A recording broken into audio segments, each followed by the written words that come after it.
231ចាក់ទៅឡោកដេកជោសែនជ័យខេត្តកំពង់ធំ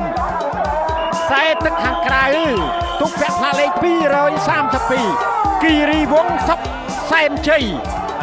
គិរីវង្សសុកសែនជ័យគឺជាទូកដែលជួយមកពីខេត្តតាកែវដែលមានឯកសណ្ឋានពណ៌បៃតងបាទខាងតាកែវច្រើនតែនិយមពណ៌បៃតងហាញអំពីបរិស្ថានល្អបាទ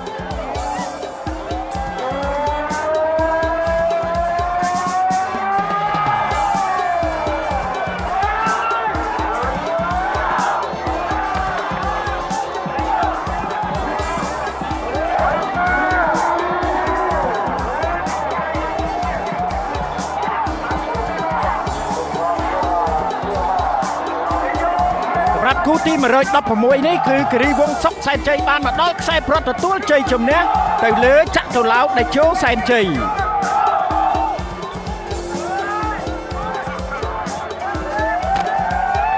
បាទបាទបាយសុកលូបាទតាមមណ្ឌលខេត្តតាកែវដែលគិរីវង្សសុកសែនជ័យមកពីស្រុកគិរីវង្សចាបានឈ្នះមួយជើងហើយឥឡូវកំពុងតែនាំមុខទៀតហើយស្ថិតនៅខ្សែទឹកខាងក្នុងនេះហើយគឺជាទូកដែលមានឈ្មោះថាគិរីវង្សសុកសែនជ័យឯកសណ្ឋាននៃទូកពណ៌បៃតងស្រស់ចាទូករបស់ខេត្តតាកែវដែលកំពុងទស្សនាកម្មវិធីផ្សាយរបស់ទូរទស្សន៍ជាតិកម្ពុជាជាទីគោរពនិងជាទីមេត្រីនៅពេលនេះក្រុមបាគូប្រហិតបានថ្វាយភ្លើងទៀនថ្វាយព្រះករុណាចអង្គម្ចាស់ជីវិតត្បូងព្រះមហាក្សត្រនៃព្រះរាជាណាចក្រកម្ពុជាដើម្បីព្រះអង្គនិងសព្វរាត្រីប្រើប្រាស់នៅភ្លើងទៀននេះសម្រាប់ជាការអុជបំភ្លឺប្រទីបដែលនឹងប្រពធ្វើនៅក្នុងរាត្រីថ្ងៃទី1នេះគិរីវង្សសុកសែនជ័យយ៉ាងណាក៏ដោយប៉ុន្តែចាក់ត្រឡប់ទៅសែនជ័យរបស់ឯកឧត្តមបណ្ឌិត ថនខុនហ្នឹងมันធ្លាក់ដៃទេគាត់នៅតែបន្តចាយ៉ាងស្វាហាប់ដើម្បីបង្ពួតលៀងដល់សង្ហារបស់ខ្លួន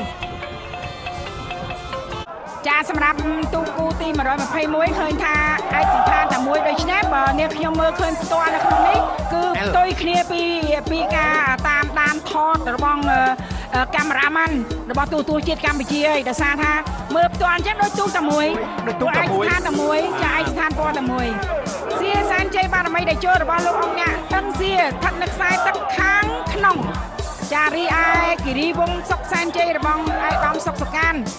ស្ថិតនៅខ្សែទឹកខាងក្រៅពីរនឹងគឺឯកស្ថានដូចគ្នាដោយសារថាលោកអង្គញាអឹងសៀក៏លោកក្រងឯកស្ថានឲ្យកីឡាករចំណុះទូកនោះពណ៌បៃតងហើយទូករបស់ដំសុកសកានក៏បៃតងតែអញ្ចឹងចាយគ្នាច្រឡំគ្នាបៃតងគឺបៃតងចាអញ្ចឹងមើលទៅអីយ៉ាបាញ់មិញហ្នឹងសៀសែនជ័យបារមីដូចគ្នារបៀបក៏មិនខុសគ្នាប្រហែលដែរតែចាប់មើលនៅពេលដែលមកមុខព្រះពលាជ័យនៅតែប៉ិនគ្នាតែមិនយ៉ាងម៉េចបាទតែក្នុងដូចជាដកបន្តិចហើយបាទសៀសែនជ័យបារមីដែលចាក់តជ័យហើយបាទអាយ៉ាបាទដកមែនគឺតែដកប្រហែលជាមួយខ្ទង់បាទ2ខ្ទង់បាទ2ខ្ទង់3ខ្ទង់ទេសម្រាប់គូទី121គឺសៀសែនជ័យបារមីដែលចាស់បានទទួលនេះឃើញថាខ្សែទៅខាងក្រៅមកមុខទីងទួចទៀតហើយសៀសែនជ័យបារមីដែលចាស់របស់លោកអង្គញាអឹងសៀមានទូក6ចូលរួមចាលោកអង្គញាដូចជានាំមុខទៀតហើយសៀសែនជ័យបារមីដែលចាស់មកពីខាងវត្តសាគរបរិយព្រែកលីវរកាអាកងមាសឈ្នះទៀតហើយឈ្នះទៅលើបាទគឺឈ្នះពីជើងមកជ័យមកពីស្រុកគិរីវង្សតាកែវគូទី118ចារាំងស្រីសពីជ័យចិត្តតបុតចាឈ្មោះបរុនណាជាមួយនឹងគិរីវង្សសុកសែនជ័យរបស់ឯកឧត្តមសុកសុកានចានរិនរាំងស្រីសពីជ័យចិត្តតបុតមកពីខាងខេត្តបាត់ដំបងមានទូកតែ3ទេតែមកល្បីទេក្នុងឆ្នាំនេះចាញ់គេក៏ចាញ់ក្នុងនាមល្បីដែរព្រោះថាចូលក្នុងទូកគូពិសេសបាទនេះខ្ញុំសូមអនុញ្ញាតក្រុមជំរាបជូនថានរិនរាំងស្រីសពីជ័យចិត្តបុត្រជាទូកទទួលបានការឧបត្ថម្ភពីសម្ដេចកន្លងហងសខេងនិងឯកឧត្តមសេងយូអនចាសេងយូអនលោកបានឧបត្ថម្ភនៅទូកនរិនរាំងស្រីសពី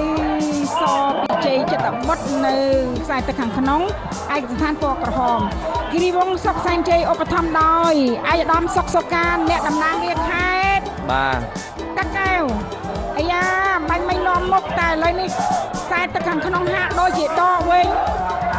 អត់ទាន់ដកឯងប៉ុន្តែបង្ការលឿនជាទាន់ចាំបង្ការលឿនជាទាន់យ៉ាងម៉េចហើយយ៉ានរិនរាំងស្រីសពីជ័យចិត្តបុតចិត្តទាន់អាយ៉ាតាន់ហើយតាន់ហើយ